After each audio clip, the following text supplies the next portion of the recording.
नेपालको राष्ट्रिय झण्डा कपडाको थान मात्र होइन, त्यो भित्र भावना छ, त्यो भित्र मनोविज्ञान छ, त्यो भित्र राष्ट्रियता छ, त्यो भित्र हाम्रो पुर्खाहरू छ, त्यो भित्र हाम्रो अग्रजहरू छ, त्यो भित्र हिमाल छ, त्यो भित्र पहाड छ, त्यो भित्र तराई छ, सबै कुरा छ। That is our umbrella. त्यो एउटा हाम्रो छाता हो। त्यो छाता मुनि हामी सबै नेपालीहरू आज हटाएका छौँ। त्यो चन्द्र र सूर्य अङ्कित झण्डामा आज हामी गोलबन्द भएका छौँ। आज हामी नेपाली भनेर एउटा चाहिँ गर्व गरिरहेका छौँ। आज त्यो र चन्द्र र सूर्य अङ्कित झण्डामा आज हिमाल छ। आज त्यो चन्द्र र सूर्य अङ्कित झण्डामा त्यहाँ तराई छ। आज त्यो चन्द्र र सूर्य अङ्कित झण्डामा त्यहाँ पहाड छ। हामी सबै छौँ। त्यहाँ बाहुन पनि छ, त्यहाँ छेत्री पनि छ, त्यहाँ सबै जाति क्षेत्र लिङ्ग वर्गहरूको चाहिँ सबैको केमिस्ट्री छ, त्यहाँ कुल योगफल छ। तर आज निकै नै दुःख लाग्दो खबर हामीले सुनेका छौँ, हामीले देखेका छौँ कि एकजना कलाकारले एउटा जातीय द्वेष पनि फैलाउने सँगसँगै हाम्रो एउटा राष्ट्रिय अस्मितामाथि पनि धावा बोलिएको छ। चाहे जोसुकै होस्, चाहे हाम्रो आफन्त होस्, चाहे इष्टमित्र होस्, आफ्नो जाति होस्, आफ्नो वरिपरिको छिमेकी होस्, त्यो एकदमै निन्दनीय छ। त्यस्ता मानिसहरूलाई कडाभन्दा कडा कारबाही गर्नुपर्छ। नेपाल सरकारले तत्काल त्यो गीतलाई अहिले स्थगित गर्नुपर्छ अथवा त्यसलाई ब्यान्डै गर्नुपर्छ। त्यस्ता जातीय द्वन्द्व, किनभने नेपाल एउटा यस्तो राष्ट्र हो, आज विश्वले हाम्रो देशलाई हेरिरहेको छ। आजको दिनसम्म नेपालमा कुनै पनि जातिगत लडाइँ भएको छैन, कहिले पनि जातिगत दङ्गा भएको छैन। हाम्रो छिमेकी राष्ट्र यही भारतमा जातीय दङ्गा भएर कयौँचोटि हामीले देखेका छौँ। सयौँ मान्छेहरू, हजारौँ मानिसहरूको मृत्यु भएको खबर हामीले सुनिरहेका छौँ। तर आज नेपाल सानो भए पनि बहुजाति, बहुधार्मिक, बहुसांस्कृतिक मुलुक हो। हामी एउटै मालामा बाँधिएका छौँ। हामी चार जात, एउटा जो भन्छौँ नि, हामी जति पनि बहुजाति, बहुधार्मिक, बहुसांस्कृतिक मुलुक भए पनि हामी सबै एक ठाउँमा एउटै अम्ब्रेलामा, एउटै मालामा चाहिँ बाँधिएका छौँ। यसरी आज हामीले चाहिँ तामाङको कुरा गरौँ, राईको कुरा गरौँ, लिम्बूको कुरा गरौँ, होइन, त्यसपछि मगरको कुरा गरौँ, छेत्रीको कुरा गरौँ, बाहुनको कुरा गरौँ, हामीलाई त्यो मतलबै छैन। जब हामी नेपाली भन्छौँ, जब हाम्रो कुनै पनि नेपालीहरू त्यहाँ तामाङलाई पर्यो अथवा राईलाई पर्यो भन्ने कुरा होइन। विदेशमा एउटा नेपाली बिरामी भयो भन्दाखेरि हाम्रो मन दुख्छ, हाम्रो नेपाली दाजुभाइ दिदीबहिनीहरूलाई दुख्यो भन्ने हुन्छ। एउटा कोही पनि, अथवा मधेसको मान्छे होस्, हिमालको होस्, तराईको होस्, नेपाल भन्ने बित्तिकै। तर यो गीतले त के गरिरहेको छ भने एउटा जातीय लडाइँ, जातीय दङ्गा चाहिँ एउटा फैलाउने उद्देश्यबाट जसरी यो गीत गाएको छ, यो गीतलाई पनि बन्द गर्नुपर्छ। र सँगसँगै राष्ट्रिय झण्डा भनेको हेर्नुहोस्, यो भित्र त हाम्रो पुर्खाहरूको धेरै रगत बगेको छ। हाम्रो तामाङको रगत बगेको छ, राईको रगत बगेको छ, लिम्बूको रगत बगेको छ, सबैको रगत बगेको छ। राष्ट्रिय चन्द्र र सूर्य अङ्कित झण्डामा त हामीले गर्व गर्नुपर्छ नि त। That is our national flag. हरेक ठाउँमा, हरेक देशमा हाम्रो कुरा मात्र होइन, नेसनल जनावरको कुरा हुन्छ, होइन, नेसनल एन्थमको कुरा हुन्छ, नेसनल फ्ल्यागको कुरा हुन्छ, राष्ट्रिय जनावर, राष्ट्रिय झण्डा, राष्ट्रिय गीत, होइन। यो त एकदम एउटा ऐतिहासिक महत्त्व, हिस्टोरिकल महत्त्व बोकेको कुरा हो नि त। यो हाम्रो कुरा मात्र होइन, संसारभरि, संसारमा जसले पनि तपाईँ हेर्नुहोस् त, कुनै पनि एउटा शुभ कार्य, एउटा भावुक, हामीले एउटा फुटबल कुनै दुईटा राष्ट्रबीच, नेपाल र इन्डिया बीच खेल हुँदैछ भने त्यहाँ हाम्रा नेपाली खेलाडीहरूले छातीमा हात राखेर सयौँ थुङ्गा फुल्का हामी एउटै माला नेपाली सार्वभौम भई फैलिएका मेची महाकाली भनेर छातीमा हात राखेर राष्ट्रिय गान गाउँछ। त्यो राष्ट्रिय गानसँगै हाम्रो झण्डा हुन्छ त्यहाँ। अनि त्यस कारणले गर्दाखेरि यसो हेर्दाखेरि त उहाँहरूले 200-400 रुपियाँमा किनेर त्यो झण्डा जलाउनु भयो होला। त्यो गीत हेर्नुहोस् न, त्यो गीतमा अहिले हामीले बाहुन छेत्री दमै अथवा चाहिँ बाहुन छेत्री चाहिँ तपाईँको चाहिँ वादक हुन्, यस्तो कुरा होइन नि त। यो देश सबैको साझा फुलबारी हो। यो तामाङको पनि हो, यो हिन्दूको पनि हो, यो मुसलमानको पनि हो, यो बौद्धिस्टको पनि हो। हामी नेपाली, मैले धेरैचोटि भन्ने गरेको छु, हामीले यहाँ पार्टीगत रूपमा पनि होइन, जातिगत रूपमा पनि होइन, वी आर नेपाली। जब हामीले नेपाली भनेर चाहिँ हामीले सोचाइ राख्छौँ, दृष्टिकोण राख्छौँ, हामी सबैले जित्छौँ। हाम्रो देशले जित्छ। यो देशले हार्नु हुँदैन। देशले हार्ने कुरा गर्नु भनेको हामीले पनि हार्ने कुरा गर्नु हो। त्यस कारणले गर्दाखेरि हामीले दबाब दिउँ। जसले यो झण्डा जलाउनु भयो, त्यो झण्डा जलाउने कुरा हामी यसमा कोही पनि पोलराइज नहौँ। That is crime. त्यो एउटा अपराध हो। अपराधलाई अपराधको रूपमा हामीले स्वीकार्नुपर्छ र अपराधीलाई कानुनको कठघरामा ल्याउनुपर्छ भन्ने आवाज हामी 3 करोड नेपाली जनताले, मलाई लाग्छ आज हरेक नेपालीलाई दुखेको छ। हिमाललाई दुखेको छ, तराईलाई दुखेको छ, पहाडलाई दुखेको छ। आजको तपाईँले सामाजिक सञ्जालमा हेर्नु भने दुईटा कुरा बढी चर्चामा छ। एउटा राष्ट्रिय कवि, जो हाम्रो नेपालको राष्ट्र कविले एउटा चाहिँ मृत्युवरण गर्नुभयो, उहाँप्रति भावपूर्ण श्रद्धाञ्जली व्यक्त गर्न चाहन्छु। अहिले त्यो कुरा पनि चर्चामा छ भने अर्को कुरा सँगसँगै म तपाईँहरूलाई के भन्न चाहन्छु भने यो राष्ट्रिय झण्डा जलाउने कुरा यो पनि निकै चर्चामा छ, यो निकै चर्चामा छ। त्यस कारणले गर्दाखेरि मैले राख्न खोजेको विषयवस्तु कहाँनिर हो भने सम्पूर्ण 3 करोड नेपाली जनताहरू आज यो राष्ट्रिय झण्डा जलाउने, किनभने बुढी मर्यो भन्दा पनि काल पल्क्यो भनेर डराउने जस्तो कुरा नेपालको इतिहासमा यस्तो घटना बिरलै। मलाई लाग्छ नेपालको राष्ट्रिय झण्डा जलाउने क्रियाकलाप आजसम्म म जन्मेर आजको दिनसम्म नेपालको राष्ट्रिय झण्डा जलाएर एउटा नेपालीले आफ्नै देशको राष्ट्रिय झण्डा जलाएको कुरा यो बिरलै कुरा हो। हामीलाई थाहा छ नि त, अस्ति भर्खर इन्डियामा हाम्रो राष्ट्रिय झण्डा जलाउँदाखेरि होइन केही मुसलमानहरूले मुस्लिमहरू जो हुनुहुन्थ्यो वहाँ इन्डियाको, उहाँहरूले चाहिँ तपाईँको चाहिँ राष्ट्रिय झण्डा जलाउँदाखेरि हाम्रो मनमा कति चित्त दुखेको थियो, हाम्रो मनमा कति चाहिँ खुन खोलिएको थियो। त्यस कारणले गर्दाखेरि चाहिँ यो पहिलो कुरा त यो जातिगत रूपमा चाहिँ यति सुन्दर शान्त विशाल राष्ट्र हाम्रो नेपाललाई जातिगत द्वन्द्वमा लाने वातावरण, यस्ता खाले चाहिँ त्यसलाई प्रोत्साहन गर्ने, त्यसलाई चाहिँ तपाईँको चाहिँ मलजल गर्ने खालको गीतहरू सङ्गीतहरू मलाई लाग्छ हाम्रो कलाकारहरूले, हाम्रो सबै दाजुभाइ दिदीबहिनीहरूले त राष्ट्रियताको कुरा गर्नुपर्छ, हामीले लिपुलेखको कुरा गर्नुपर्छ, हामीले कालापानीको कुरा गर्नुपर्छ, हामीले बेलुका नेपाली भएर सुतेको मान्छे बिहान उठ्दा भारतीय भइरहेको छ त्यहाँ हामीले आवाज उठाउनुपर्छ। मलाई लाग्छ उहाँहरूलाई राम्रोसँग अनुसन्धान गर्नुपर्छ। उहाँहरू कतै भरुवा बन्दुक त भइराख्नु भएको छैन, कतै चाहिँ विदेशी शक्तिले उहाँहरूलाई चलखेल गराइरहेको त छैन। प्रश्न यहाँनिर पनि छ, यो सामान्य कुरा होइन।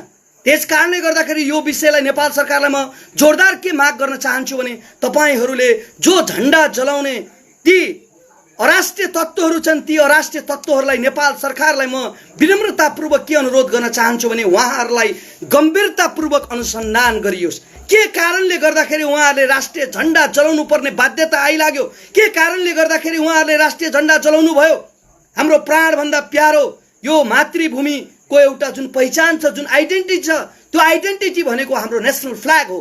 त्यो नेसनल फ्ल्याग भनेको हाम्रो डिग्निटी हो, त्यो हाम्रो स्वाभिमान हो। हामी जहाँ जाँदाखेरि पनि हामी नेपाली भनेर चिनाउने एउटा पहिचान हो। आज चन्द्र र सूर्य अङ्की झण्डा भनेको त्यो नेपालको झण्डा हो। आज विश्वले एउटा शिर निहुराएको राष्ट्र नेपाल हो। होला हामी गरिब छौँ, हामीसँग पैसा छैन, यो कुरा हामी मान्छौँ, तर हाम्रो स्वाभिमानमा आजसम्म कसैले पनि चाहिँ आँच पुर्याउन सकेको छैन। मैले धेरैचोटि भन्ने गरेको छु, आज विश्वमा अरू झण्डाहरू गुलाम भएका छन्। तपाईँले यो कुरा इतिहासमा हेर्नु होला। आज भारतको झण्डा गुलाम भएको थियो, हामीले इतिहासमा हेरौँ भने चाइनाको झण्डा गुलाम भएको थियो। विश्वका यस्ता धेरै राष्ट्रहरू छन् जसको झण्डाहरू विदेशी साम्राज्यवाद विस्तारवादहरूको गुलाम भएको थियो, तर चन्द्र र सूर्य अङ्की झण्डा कहिले पनि गुलाम भएन। यो सधैँ नेपालको राजनीतिक रङ्गमञ्चमा नेपाली धरतीमा सधैँ फरफराइरह्यो। यसले कहिले पनि चाहिँ तपाईँको चाहिँ कसैको पनि गुलाम हुन नपरेको झण्डालाई आज हाम्रो एउटा नेपालीले जातीय द्वन्द्व फैलाउने हिसाबले आफ्नै अगाडि तपाईँ हाम्रो अगाडि राष्ट्रिय झण्डा जलाउँदाखेरि कुन राष्ट्रवादी नेपालीको मन दुख्दैन? आज हरेक नेपालीको मन दुखेको छ। हामीले यो भावावेशमा आएर बोलिरहेका छैनौँ, हामीले विरोधका लागि मात्र गरिरहेका छैनौँ, हामीले तथ्यमा कुरा गरिरहेका छौँ। सायद तपाईले तपाईको क्षमता ठिक छ, तपाईसँग भएको त्यो कलाकारिता, तपाईसँग भएको त्यो क्षमता तपाईले राष्ट्रको हितमा गर्नु पर्थ्यो, राष्ट्रको अहितमा होइन। तपाईले जुन क्रियाकलाप गर्दै हुनुहुन्छ, जुन क्रियाकलाप गर्नुभयो त्यो राष्ट्रको हितमा छैन, त्यो राष्ट्रको पक्षमा छैन, त्यो राष्ट्रको विपक्षमा छ। यो कुरा पनि हामी सम्पूर्ण नेपाली दाजुभाइ दिदीबहिनीहरूले ती अराष्ट्रिय तत्त्वहरूलाई बोध गराउन जरुरी छ। मैले आज सुन्दै थिएँ, पछि लाइभमा आएर पनि उहाँले अझ जातीय विद्वेष एउटा चाहिँ भनौँ न एउटा जातीय द्वन्द्व फैलाउने खालको अभिव्यक्ति दिँदै हुनुहुन्थ्यो। हामीले कोही पनि नेपालमा आजसम्म कहिले पनि हेर्नुहोस्, म तपाईँहरूलाई अनुरोध गर्न चाहन्छु, 3 करोड नेपाली जनता यति महान छन् कि नेपाली जनताले कहिले पनि जातिगत रूपमा यो जाति ठुलो यो सानो अथवा तपाईँको चाहिँ तामाङ हाम्रो देशको होइन, बाहुन हाम्रो देशको होइन, हामीले यसरी भनेका छैनौँ। मैले तपाईँहरूलाई यो कुरा पनि म भन्न चाहन्छु। त्यस कारणले गर्दाखेरि मेरो विशेष गरी चाहिँ जोड भनेको चाहिँ तपाईँहरूलाई कहाँनिर हो भने अबका दिनमा यस्ता अराष्ट्रिय तत्त्वहरूको चाहिँ जन्म नहोस्। मलाई त के लाग्छ भने उहाँहरूको मानसिक सन्तुलन त ठिक छ, एकचोटि त्यो पनि चेक गर्नुपर्छ जस्तो मलाई लाग्छ। कहाँबाट कसरी आयो होला के त्यो कुरा? के आफ्नो राष्ट्रिय झण्डा जलाउने कुरा, नेसनल फ्ल्याग जलाउने कुरा तपाईँ एकछिन इमेजिनेसन गर्नुहोस् त, कल्पना गर्नुहोस् त। हामीले त सानैदेखि चाहिँ राष्ट्रिय झण्डाप्रति त एउटा सद्भाव, एउटा माया, एउटा चाहिँ एउटा छुट्टै भावना हामीले झण्डा बनाउँदाखेरि पनि नेसनल फ्ल्याग हैन छुट्टै प्रकारको एउटा गौरव गाथा गाएर बसेका मान्छेहरू हुन् त हामी नेपालीहरूले। आजसम्म धेरै व्यवस्थाहरू परिवर्तन भए, धेरै प्रधानमन्त्रीहरू परिवर्तन भए, नारायणी नदीको पानी धेरै बग्यो, गण्डकीको पानी धेरै बग्यो, कोशीको पानी धेरै बग्यो, तर राष्ट्रिय झण्डा सधैँ अटल छ। चन्द्र र सूर्य जो अङ्की झण्डा छ त्यो सधैँ अटल छ। यसले कहिले हारेको छैन। चन्द्र र सूर्यले सधैँ जितेको छ। होला राष्ट्रमा कहिलेकाहीँ कुन पार्टीले जित्यो होला, कुन पार्टीले हार्यो होला, कहिलेकाहीँ कुन व्यवस्था आयो होला, त्यो कुरा अलग छ। नेपालको राजनीतिक रङ्गमञ्चमा त्यो भएको छ, तर आजसम्म नहारेको झण्डा हो चन्द्र र सूर्य अङ्की झण्डा। त्यो कारणले गर्दाखेरि पनि यो झण्डा हार्नु भनेको हामीले हार्ने कुरा हो, नेपालले हार्ने कुरा हो। नेपालले हार्ने कुरा भनेको नेपालीले हार्ने कुरा हो। नेपाल र नेपालीले हार्ने क्रियाकलाप हामी कसैले पनि नगरौँ न प्लिज। यस्तो क्रियाकलाप गर्नु हुँदैन। यस्तो क्रियाकलापलाई हामीले प्रशय पनि दिनुहुन्न। हामीले घोर निन्दा र भर्त्सना गर्नुपर्छ। जोसुकै होस्, भोलि मैले गर्छु भने मलाई पनि निन्दा र भर्त्सना गर्नुपर्छ। तपाईँले गर्नुहुन्छ भने तपाईँलाई पनि निन्दा र भर्त्सना गर्नुहुन्छ। मेरो बुवाले गर्नुहुन्छ, मेरो हजुरबाले गर्नुहुन्छ, मेरो आफन्तले गर्नुहुन्छ, मेरा साथीले गर्नुहुन्छ, मेरा इष्टमित्रले गर्नुहुन्छ भने पनि हामीले निन्दा र भर्त्सना गर्नुपर्छ र हामी गर्नेछौँ। र आजको हाम्रो मुख्य कुरा भनेको मैले एकदमै सर्टकटमा भन्नुपर्दाखेरि त्यो एउटा कपडा कागजको एउटा टुक्रा मात्र होइन राष्ट्रिय झण्डा, चन्द्र र सूर्य अङ्कित झण्डा। त्यो भित्र 3 करोड नेपाली जनता छ। त्यो भित्र नेपालको बहुजाति, बहुधार्मिक, बहुसांस्कृतिकहरूको त्यहाँ केन्द्रीकरण छ। त्यो भित्र हाम्रो भावना छ, त्यो भित्र हाम्रो पुर्खा छ। आज तपाईँले हेर्नुहोस् त, हाम्रा पुर्खाहरूले यो राष्ट्र नेपाल आज त्यसै जोगाएर राखेको हो त। कति गर्वले मैले धेरैचोटि भन्ने गरेको छु कि अमरसिंह थापालाई त्यहाँ हेर्नुहोस् त, डडेलधुराको अमरगढी किल्लामा हेर्नुहोस् त, उहाँले बोलेको कुरा। तपाईँ उसमा दार्जिलिङ यो समथिङ यो हाम्रो देहरादुनको चाहिँ किल्लामा गएर हेर्नुहोस् त, तपाईँले त्यहाँ के भन्छ, कति गर्व गर्छन्। शत्रुहरूले पनि चाहिँ नेपालीहरूको त्यहाँ प्रशंसा गरेका छन्। कुमाउँ र गढवालको राजा बनाइदिन्छु भनेको होइन, त्यसका बावजुद पनि त नमानेको हो नि त अमरसिंह थापा। त्यसै यो आज राष्ट्रिय झण्डा सायद आज हाम्रो पुर्खाहरूले आफ्नो ज्यानको प्रवाह नगरी, आफ्नो व्यक्तिगत स्वार्थको प्रवाह नगरी यो राष्ट्रको लागि, राष्ट्रियताको लागि नलडिदिएको भए यो चन्द्र सूर्य अङ्कित झण्डा हुन्थेन। आज स्वतन्त्र राष्ट्र नेपाल हुन्थेन। आज या त हामी चीनको उपनिवेशमा हुन सक्थ्यौँ, या त आज हामी इन्डियामा गाभिएका हुन सक्थ्यौँ, तर आज हामी सानो छौँ तर पनि हाम्रो आफ्नो छुट्टै पहिचान छ, हाम्रो छुट्टै अस्मिता छ, हाम्रो छुट्टै आइडेन्टिटी छ। नेपाल होला जियोग्राफिकल्ली हामी सानो छौँ, इकोनोमिकल्ली हामी पुवर छौँ, त्यो अलग कुरा रह्यो, तर हाम्रो आइडेन्टिटी छ। त्यो आइडेन्टिटीलाई मार्ने काम कसैले पनि नगरौँ।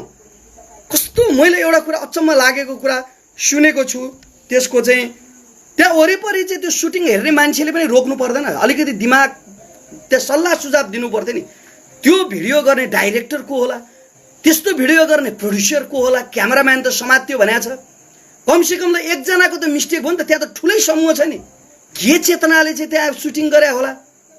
गर्वका साथ के फेरि आफ्नो राष्ट्रिय झण्डा चाहिँ जलाउँदाखेरि अलिकति मान्छेलाई पोल्छ नि, बडा चाहिँ एकदम मङ्गोल हाम्रो सम्पत्ति पनि हो नि त।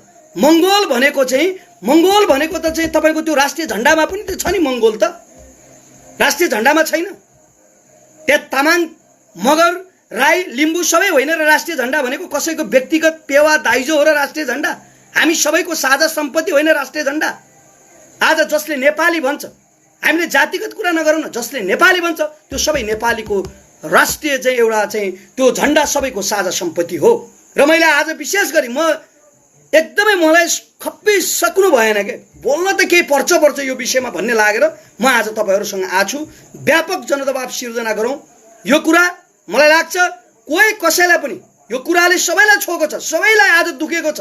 कोही मान्छे पनि मलाई लाग्छ आज हाम्रो इन्डियासँग चाहिँ एउटा लडाइँ परिरहेको छ, आज भूमिको लडाइँ परिरहेको छ। कहिलेकाहीँ भन्छ नि गाउँघरमा शत्रु हँसायो भने जस्तो के, आफ्नो देशको लागि, राष्ट्रियताको लागि आवाज उठाउनु पर्ने बेलामा ती गायकहरूले त लिपुलेखको बारेमा चाहिँ आवाज उठाउनु पर्थ्यो, ती गायकहरूले आफूले गुमेको भूभागको बारेमा आवाज उठाउनु पर्थ्यो, अनि आफ्नै राष्ट्रिय झण्डा जलाएर शत्रु हँसाउने काम गर्ने हो त।